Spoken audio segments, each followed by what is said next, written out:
Neuroscape's Genesis set is just around the corner, and more players than ever will be experiencing this amazing game for the first time at their pre-release events, which will more than likely be sealed events. So you may be wondering, how do you play sealed in Neuroscape? What card should I be looking for in my pool? Is Jet Thorn actually human or a demonic entity sent from the 8th circle of hell? All equally valid questions, and most of which I will answer right here. My name is Valentyne, and welcome to the sealed guide for Genesis Unlimited here on ACU FM.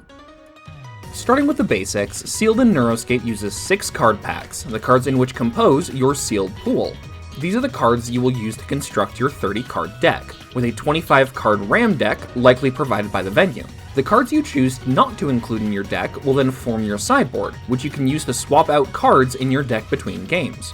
Along with this, you may select a mainframe from your pool as your deck's mainframe, but only if you open one. It's very unlikely you won't open a mainframe, but it can happen, and if that happens, you simply play without one. You will still have the 3 mainframe slots as normal for things like protocols and viruses. You will just effectively be playing with a blank mainframe. Now that we've covered the basic aspects of Sealed, let's cover some individual cards that you should keep an eye out for in your pool, and whether they're generically effective or maybe require additional in-faction support. We'll break these down faction by faction, starting with Hacker. Hacker as a faction has a lot of powerful cards in Genesis, but often those cards will rely on having other Hacker cards in play in order to take advantage of them. In general, Hackers will be hard to play if your sealed pool's light on it. However, there are a few exceptions. Digital Spectre is an efficient, aggressive mainframe damage character that takes full advantage of the lack of ubiquitous answers in Sealed. Being able to lay on pressure early in the game and close out late by making it unblockable is super strong in this format. Nova the White Rabbit, on the other hand, gives you access to a very reliable, very hard to remove draw engine, letting you keep drawing your threats and answer your opponents. She's also a very solid attacker when you need it and can search for some bombs if you pull them. Trojans in general are amazing to pull in Sealed, as they can act as generic answers to a lot of different board states and other bombs you may encounter. Redirect lets you turn a burn win condition back on the opponent, Rubber Ducky can let you steal some amazing scripts, and Power Spike can just win you games outright. Cybernetic. Cybernetics really show off their power in a limited format like this, with large, efficient bodies that are kept in check and constructed with consistent access to removal. This format doesn't have that luxury.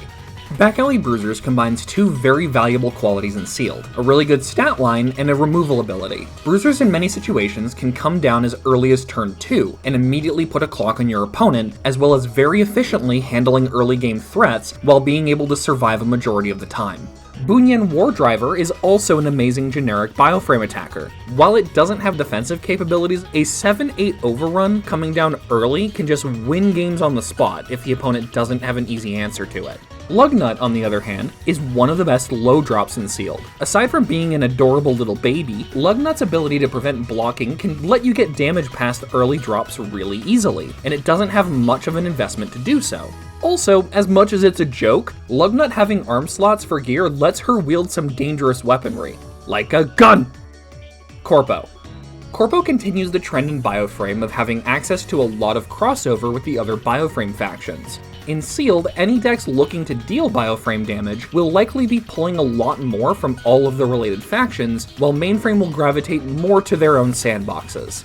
Corpo in this instance gives these Bioframe decks access to some easy ramp, as well as one of the best bombs in the format, Neosec Firestorm, which basically does everything you would ever want in a Sealed deck. Firestorm has it all. A large stat line, an ability that can clear small threats, and direct damage, all in one really mean package. Similar to previous examples like Bunyan, this card in your pool will make it really hard to not go Bioframe. This is also true of Omnis Deathbringer, which trades the board damage and 3 attack for more face damage and costing 1 less RAM. Trust Fund Baby, on the other end of the character spectrum, is just solid all around. In Sealed, your RAM is even more important than it is in Constructed, and the ability to accelerate RAM early lets you draw more cards later in the game. Trust Fund Baby is cheap, can attack or block if needed, and allows you to play your bombs earlier in the game. However, aside from the bombs and the ramp, one of the strongest cards you get here in Corpo is Seeker Drones. In Constructed, turn 1 Seeker Drones is a devastating play against a lot of decks. In Limited, where each play matters so much more and decks are less consistent, turn 1 drones can put you in the lead very quickly. This card alone shuts down so many early drops and acts as a threat your opponent has to play around from turn 1. Dustrunner. Dustrunner provides access to some of the much more aggressive mainframe tools in Genesis, and is perfect to go into if your pool leans a bit heavy on them. While they do have generic tools, some of their strongest ones do rely on faction synergy, so that is important to keep in mind. This also goes for basically all of the mainframe damage factions. That doesn't mean generic tools are absent from this faction. For example, Badlands Marauder shines here. Being an efficient, aggressively statted body, Marauder can operate very well as a straightforward attacker. However, its ability to destroy a ram and install one on hitting your opponent can set many sealed decks behind to the point they can't recover. This ability also lets you force out really unfavorable blocks from your opponent, getting even bigger threats through. The other generic tool you can find here is Dust Devil Elites, with a hyper-aggressive stat line that can come down as early as turn 2 if you're going second, while also sharing the Lugnut ability to turn off blockers, but in this instance it can do so without running. Having an aggressive card like this can put the pressure on the opponent fast, and it demands an answer once it hits the board. Also, less obvious but just as important, Elites can trade with Metalhead, Neosec Firestorm, and Omnis Deathbringer while being cheaper than all of them, so don't be afraid to use this card to block and remove bombs like that.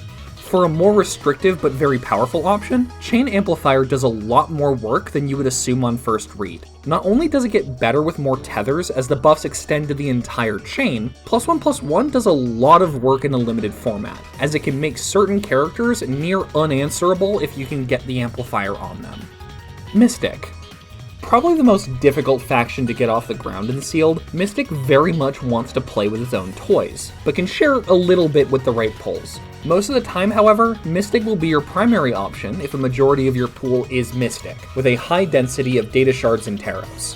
For Taros, one that's difficult to go wrong with is the Hermit, as it is one of the cheapest forms of removal in the set, even if it's not permanent. Sealed as a format is often a game of tempo, spending all of your RAM every turn to develop threats, and those threats tend to be limited, so having a 2 RAM Swift option to effectively waste your opponent's RAM on a turn can really set tempo in your favor.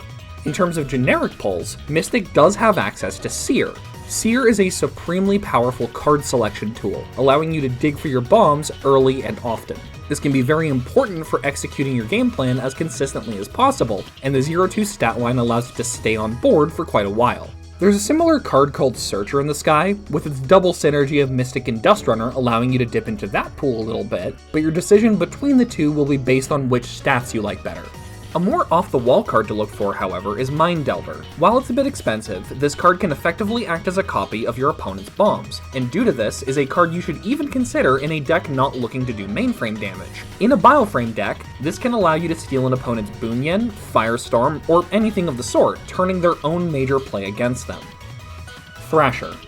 Say it with me, folks, Thrasher has a lot for a generic Bioframe deck. Now that we got that out, Thrasher gives you access to some of the most aggressive tools, but also has a high density of weird and funny cards that you should probably avoid using. However, it has some major power players that you should definitely consider, such as Nameless, with the valuable, repeatable ability to remove programs for 3 RAM. One of the core tenets of Neuroscape is synergy, and the ability to maintain it throughout the game for the sake of requirements or mainframe abilities. For this, protocols are a very popular synergy piece, as program removal is much less common than character removal, and now you can see the value in Nameless, especially in a format like Limited. For a more simple threat, Shredder is arguably the best 2 RAM character in the entire set. A 2/2 with feedback is not only efficient, but can scare off so many other characters due to a block directing all that damage back at the opponent. This can also scare off characters with duel, as feedback will trigger off of those as well. On a less generic front, but an extremely powerful one, Death Metal, if you can run it, is one of the strongest cards in the format. Removal is already less common in the format. Having access to a half-cost delete is incredibly deck-defining if you can justify it. The fact that a removal spell locked behind a faction requirement can be so effective goes to show how valuable that kind of effect is. Nanobot and Wonderland. These factions are hard to justify building in a limited format, not only due to their overall lack of cards, but their reliance on other cards in their archetypes. However, there are still a couple of hits to look out for.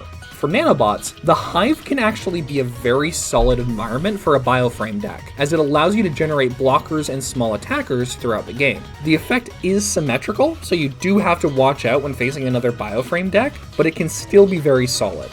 Wonderland has a couple more options to it, namely Big Cat and Through the Looking Glass. Big Cat's core use case is the ability to put -1/-1 counters on characters. Not only is this just decent removal for lower defense characters, it can also get around destruction triggers on cards like Roxy, as being reduced to 0 defense does not count as being destroyed.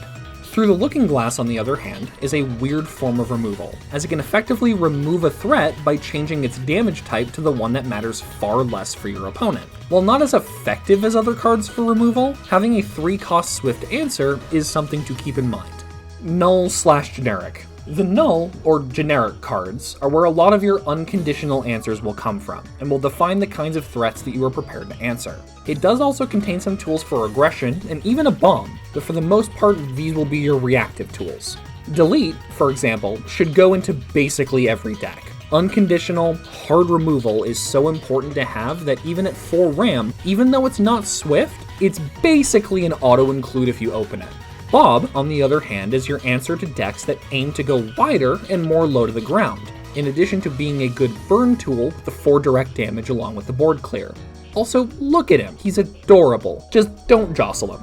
Simulated Solace might be a weird recommendation, as it draws your opponent's extra cards. However, programs are already a more difficult card type to remove in Constructed, and that's amplified considerably in Sealed. In the right deck, this card alone can be your win condition, and one that can't be removed by Delete or Death Metal. The damage adds up way faster than you expect, and along with additional damage from other sources, can speed up your games considerably. Ultimately though, the most important strategy in Sealed is to enjoy your time with the game, play some cool cards, and build your local community. When you get back from your pre-releases, or even if you're tuning in much later, let me know some of the sickest plays you've done, been on the receiving end of, or anything in between, and brag about some banger card pulls while you're at it. Oh, and while you're down there, make sure to like the video and subscribe to the station. It helps get this amazing game in front of more people. Until next time, divers.